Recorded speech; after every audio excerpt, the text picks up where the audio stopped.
सौतेली माँ। किसी राज्य में एक राजा और एक रानी राज करते थे। उनके पास एक बेटा और एक बेटी थी। लोग प्यार से लड़के को राजकुमार और लड़की को राजकुमारी कहा करते थे।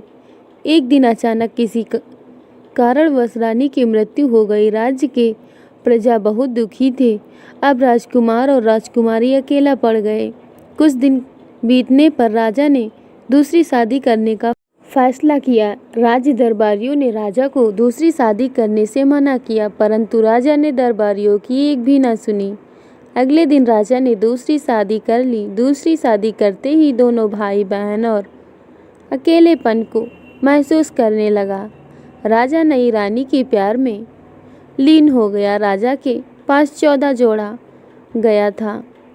उसमें से एक धेनु था।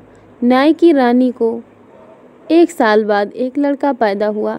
न्याय की रानी को अपने बेटे से प्यार, सौत के बेटी से नफरत होने लगा। अपने बेटे को सदा प्यार करती और सौत के बेटे को सदा फटकारती रहती। अपने बेटे को दूध मलाई खिलाती, सौत के बेटे को सदा फटकारती रहती। अपने बेटे को मलाई खिलाती और उसको कुदाई चिन्हाई का रोटी खिलाती। राजकुमार कुदाई चिन्नी को लेकर धेनु गाय को खिला देता था। बदले में धेनु गाय भर पेट पिला देती थी।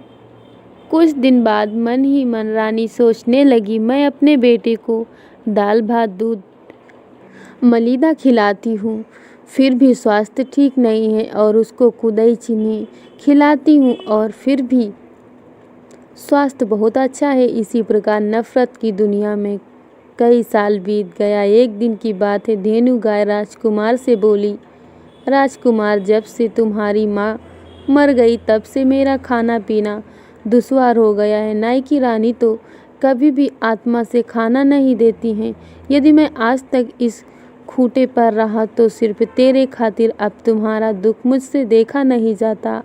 आओ मेरे पीठ पर सवार हो जाओ, मैं तुम्हें आकाश में ले जाकर एक गुप्त बात बताऊंगी जो हमेशा तेरा काम आएगा। राजकुमार ने ऐसे ही किया। धेनु गाय आकाश में उड़ गई। ऊपर जाकर धेनु गाय बोली, राजकुमारी, तुम्हें जब भी किसी चीज़ की दिक्कत हो या कोई संकट आ जाए तो मेरा नाम ले लेना। मैं तुम्हारे खातिर और तेरी माँ की खातिर सदा तुम्हारे साथ रहूँगी। जब भी संकट आएगा याद कर लेना, जय माँ। बूढ़ी गाय को चाहोगे तुम्हारा काम बन जाएगा। इतना कहकर धेनु गाय स्वर्गलोक चली गई और राजकुमार पुनः पृथ्वी पर आ खड़ा हुआ। अब इस कहानी को थोड़ी देर के लिए यहीं छोड़ता हूँ। आगे की कहानी सुनिए। एक दिन राजकुमार नदी में स्नान करने गया। नदी की विषधारा में एक बक्सा उपलाकर बहती जा रही थी। राजकुमार ने उसे पकड़कर किनारे पर लाया और बक्से को खोला। बक्से को ज्यों खोला उसमें से एक लंबा तगड़ा राक्षस निकला और लड़ने के लिए ताल ठोकने लगा। राजकुमार ने उसे काफ़ी समझाया पर एक ना मानी। अंत में राजकुमार ने धेनु गाय को याद किया। जब माँ बूढ़ी गाय राजकुमार में अचूक शक्ति आ गई। राजकुमार ने राक्षस से हाथ मिलाया और नदी के पाट पर उठाकर धोबिया पाट पटकने लगा। 2-4-10 पटक कर जब खींच कर दिया तब राक्षस हाथ जोड़ने लगा, मुझे माफ़ कर दो राजकुमार, अब ऐसी गलती कभी नहीं करूँगा। राजकुमार ने छोड़ दिया। दूसरे दिन राजकुमारी दूसरे घाट पर स्नान करने के लिए पहुंची। उसी प्रकार बक्सा को आते देखी और बक्सवे को पकड़कर लाई। जब बक्से को खोली तो उसमें से राक्षस निकला। जब राक्षस ने राजकुमारी को देखा तो प्रेम विभोर हो गया। अब राजकुमारी को डराने धमकाने लगा, तुम्हें मुझसे प्रेम करना होगा, अन्यथा मैं तुम्हें जान से मार दूंगा।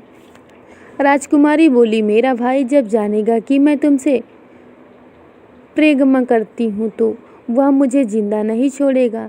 तब राक्षस बोला, मैं तुम्हें एक उपाय बताती हूँ, ऐसा करने से तुम्हारा भाई मर जाएगा, फिर तुम प्रेम की दुनिया में मौज मनाएंगे। राजकुमारी राजी हो गई। तब राक्षस ने उपाय बताया, तुम्हारा भाई तुमसे बहुत प्यार करता है, तुम जो कहोगी वह अवश्य करेगा। उसे कहना जंगल में से बागनी का एक बूंद दूध ला दीजिए।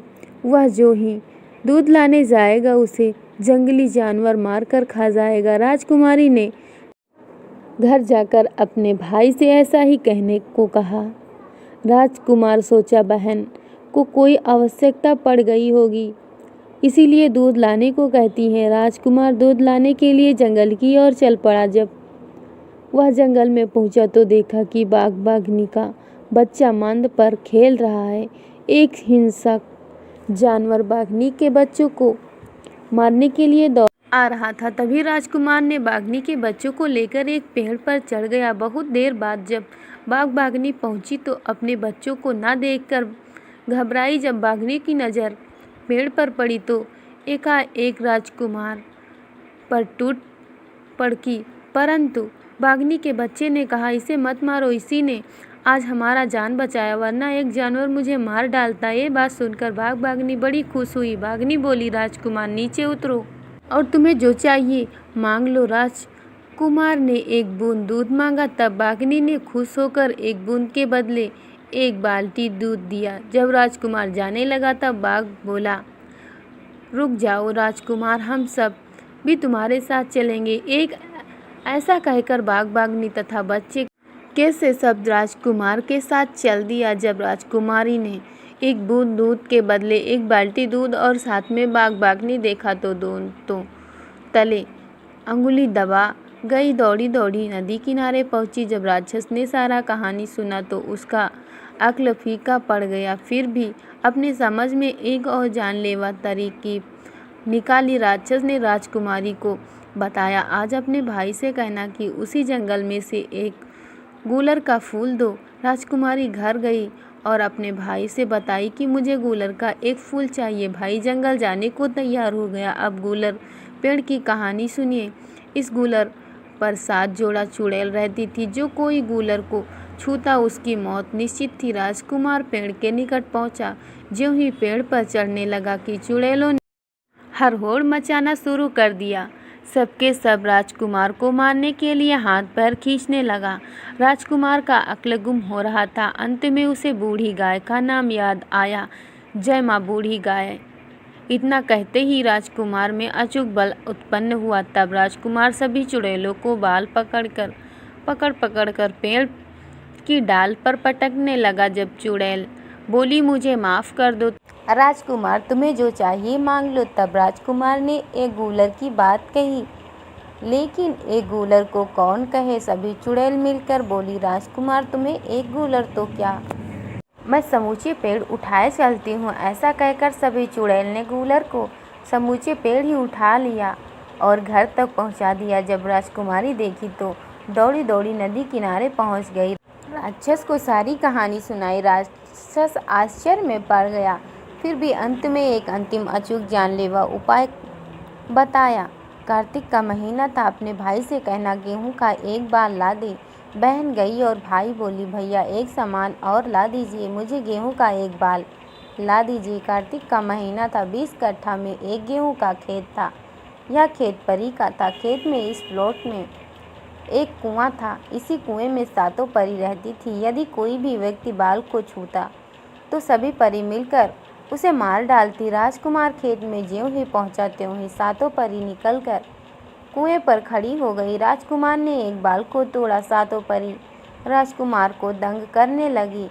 तब राजकुमार ने बूढ़ी गाय का नाम लिया और 7 परी को उठाकर कुएं में पटकने लगा। अंत में 7 परी हाथ जोड़कर खड़ी हो गई। मुझे माफ़ कर दो राजकुमार, मैं गेहूं के पूरे खेत को ही उठाए चलती हूँ। सबों ने मिलकर पूरे खेत को ही उठा ली और राजकुमार के साथ चल दी। फिर राजकुमारी देखी और दरवाजे के पिछले गली से निकलकर नदी की ओर दौड़ गई। इस बार राजकुमार को शक हुआ कि आखिर कौन सी बात है कि हर मांग में खतरा ही नहीं खतरा है। ऐसा सोचकर बहन के पीछे पीछे गया। राजकुमार देखा उसकी बहन उसी राक्षस से बातचीत कर रही है। तभी राजकुमार उसके निकट पहुंचा। राजकुमार बहन के सारे कारनामों को समझ गया। राजकुमार ने बूढ़ी गाय का नाम लिया। हाथ में एक तलवार आ गई। उसी तलवार से बहन और राक्षस को 2-2 टुक कर दिया और उसी बक्से में बंद करके 20 धारा में छोड़ दिया। अब राजकुमार अपने राज्य को लौटा। देखा पिताजी अंधे हो गए हैं, माता को कुष्ठ हो गया है, भाई का स्वभाव एकदम अधमरा सा हो गया। तब राजकुमार ने अपने हाथ से भात दाल बनाया और माता पिता भाई को अपने हाथों से खिलाया। ज्यों-ज्यों भात दाल को सबों ने खाया त्यों तो सबका रोग ठीक होता चला गया। अंत में सब के सब निरोग हो गए। अब राजकुमार ने बूढ़ी गाय का नाम लिया तो 3 मंजिल की बेमिसाल मकान बन गया। उसी मकान में प्रेम से सब कोई रहने लगा। तो उम्मीद करते हैं दोस्तों ये मेरी कहानी आप लोगों को सुनकर अच्छा लगा होगा। अगर आपको ज़रा सा भी अच्छा लगा हो तो प्लीज़ चैनल को सब्सक्राइब और वीडियो को लाइक कर सकते हैं, जहां से आपको नए पोस्ट के बारे में पता सबसे पहले चलेगा। हमारे साथ बने रहने के लिए आपका धन्यवाद। जय माता दी। और हाँ दोस्तों, कमेंट में ज़रूर बताना कैसी लगी कहानी।